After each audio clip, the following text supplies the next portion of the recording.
Praise the Lord. இன்னும் ஒரு ஓய்வு நாளை பார்க்கும்படியாய் கர்த்தர் நமக்கு கிருபை பாராட்டி இருக்கிறார். இந்த நாளிற்கான தியானம் லூக்கா 8வது அதிகாரம் 55வது வசனம். அப்பொழுது அவள் உயிர் திரும்ப வந்தது, உடனே அவள் எழுந்திருந்தாள். இன்னைக்கு அநேகருடைய வாழ்க்கையில எழுந்திருக்க முடியாமல் காணப்படுகிறது.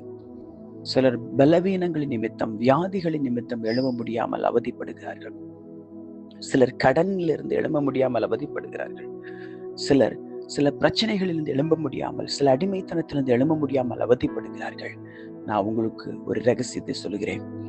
ஆதியாகமத்தில் ஆண்டவர் மனிதனை படைத்த பின்பு அவனுக்கு அவனுடைய நாசியில் ஊதினார். அப்பொழுது அவன் ஜீவாத்மாவாய் மாறினான்.